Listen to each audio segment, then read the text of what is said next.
Yeah, low garden. Yeah, low gorgeous. Yeah, low gorgeous.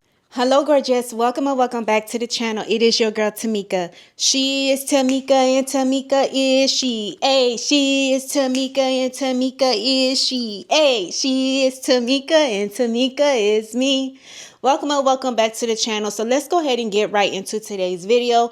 If I can go back to the beginning of my GLP-1 journey, knowing everything I know now, I would do a few things completely different. And honestly, the things nobody really talks about, especially as a content creator sharing the process online, I made some mistakes that slowed me down mentally and physically. And today I am sharing those 3 things I would change if I had the chance to start over again. I made some mistakes that slowed me down mentally and physically, and today I am sharing the 3 things I would change if I had the chance to start over. If you are currently on a GLP-1, thinking about starting one, or worried about what would happen long term, this video might save you a lot of trial and error. And number 3 is the one that completely changed how I see weight loss now. So let's go ahead and get right into the video. All right, so starting with tip number 1, I would not restrict my eating. Weight loss isn't just about losing fast, it's about keeping it off.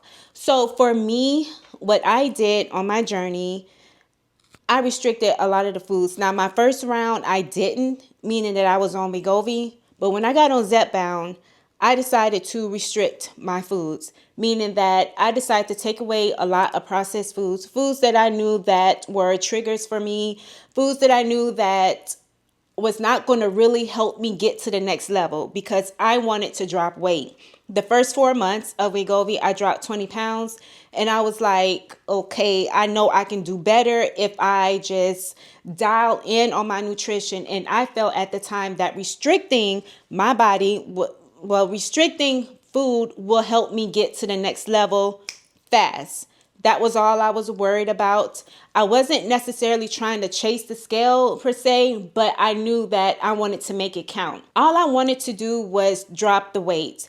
I thought all I had was 6 months on this medication and I better make it quick, fast, and hurry and get on off the medication. I didn't really understand a whole lot about authorization, and I thought within that authorization I needed to drop the weight and then get off of it. So that is why I decided to go ahead and restrict a lot of the foods. So for example, Oreos, I didn't eat oatmeal, I didn't have grilled cheese, like, you know, the little fun foods that we like to eat when we were young and we still kind of implement them now.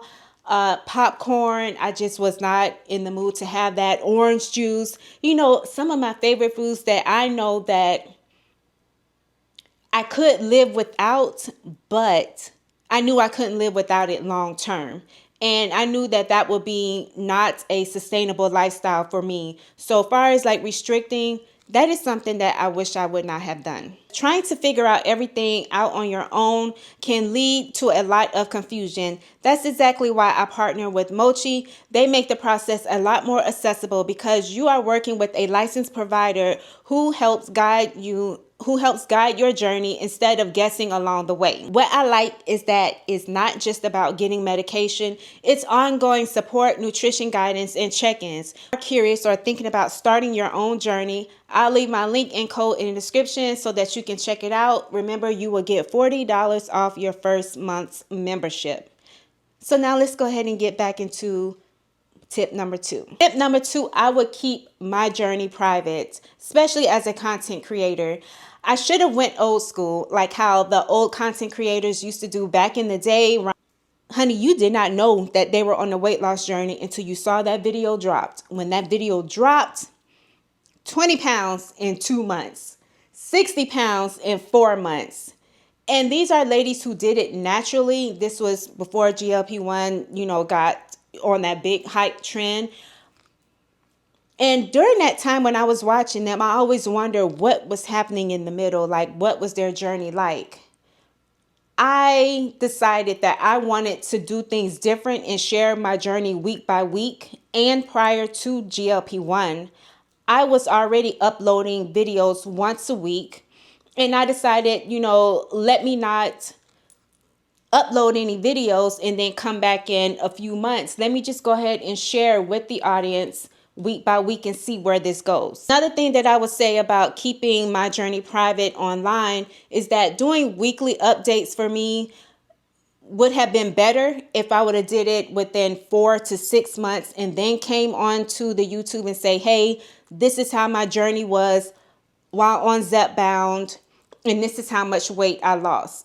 That would have felt a little less intimidating, because then I could have gotten through the oohs and ahs and the disappointments and ups and downs on my own in my own private, and then I could have just wrote everything down, journaled it, and then got online. I just felt like a lot of the things that we go through that could have been shared in private, for me, could have been shared in private had I had done it offline and then come to you guys and say, well, this is what I went through and this is how I was able to navigate, and then go from there and just start making weekly uploads on the GLP-1.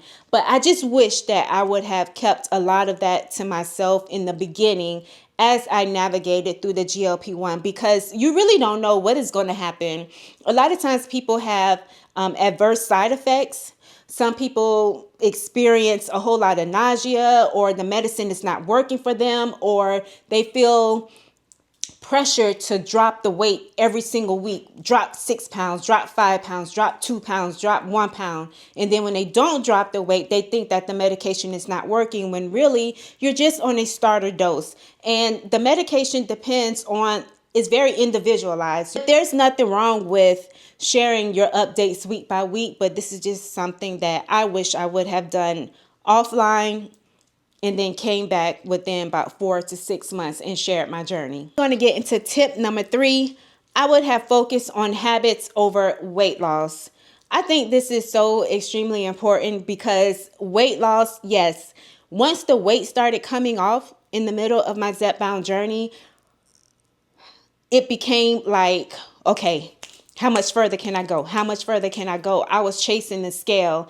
And if I had developed healthy habits, far as making sure I am strength training, being consistent with that, making sure I am drinking my water, making sure I am fueling my body, and not feel so pressured that I need to do things quick, fast, in a hurry, and use the number on the scale as my main, as a superior lead in my weight loss journey, when that's not even the case. It's all about being healthy and not chasing a number on the scale.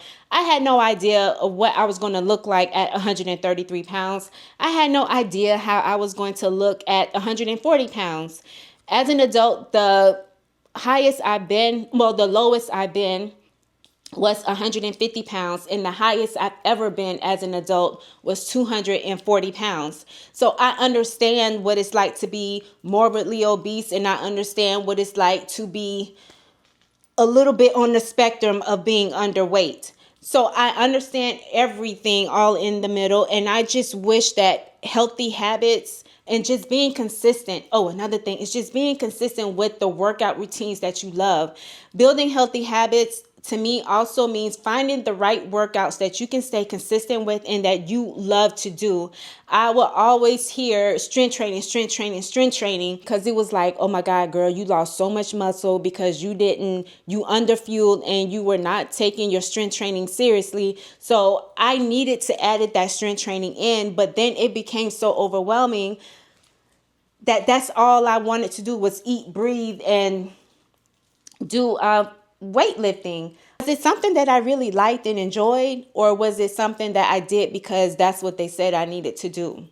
There are plenty of other exercise routines that you can do that does not involve lifting heavy for your life. And if heavy weight training is not something that you like, then don't do it. If jogging is not something that you don't like, then don't do it. Don't do it because someone else is pushing you that this is what you need to do. No, only thing you need to do is pretty much is stay cute, be in peace, and live your life. That's all you got to do. Okay? So I hope these 3 tips helped you along the way. And if you are on your journey, please enjoy the process.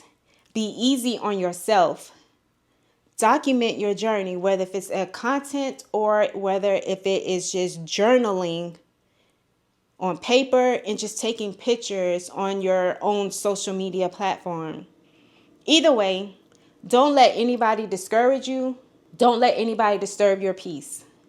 You're doing this for you, and that's all that matters. Thank you so much for watching. Goodbye, gorgeous.